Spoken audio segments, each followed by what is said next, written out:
ვლადიმერ ბოჭორიშვილის სახელობის ცენტრალურ სტადიონზე ფეხბურთის ჩემპიონატის პირველი ლიგის სეზონის კალენდარული მატჩის მორიგი შეხვედრა გაიმართა. ამჯერად ტყიბულის მეშახტემ საკუთარ მოედანზე ოზურგეთის მერცხალს უმასპინძლა. თამაში საინტერესოდ და დაძაბულად წარიმართა. იყო მრავალი საგოლე მომენტიც. თუმცა გათამაშების 50-ე წუთზე მეორე ტაიმში თორნიკე გოგიჩაძემ სტუმრის კარში ბურთის გატანა შეძლო და მან ამ გოლით თავის გუნდს ანგარიშით 1-0 მოგება მოუტანა. მეშახტემ სამი ქულის მომატებით მდგომარეობა გაეუმჯობესა და სატურნირო ცხრილში მეათე ადგილზე გადაინაცვლა.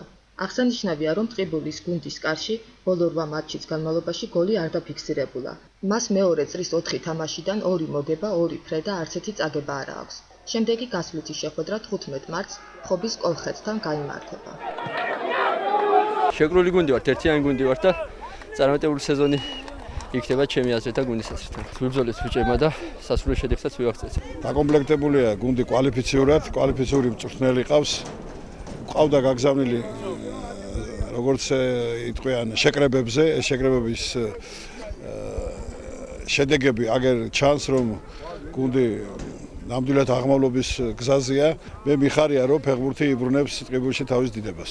მატჩი ახლა დაძაბულება, ვერ ვიტყვით, რომ ჩვენ ვაჯობეთ ამ გუნდს ძირითადად, რა თქმა უნდა, ვაჯობეთ თამაშის ხარისხი და რა თქმა უნდა შედეგი, რომელიც ეს სამი ქულა ტოლფასოვანი იყო იმის, რომ ტყიბულის მეშახტე უკვე სხვა მიზნებისთვის იბრძოლებს. ჩვენ გადავედით მე-10 ადგილზე და უკვე მეორე წრეში 4 თამაში ავიღეთ 8 ქულა.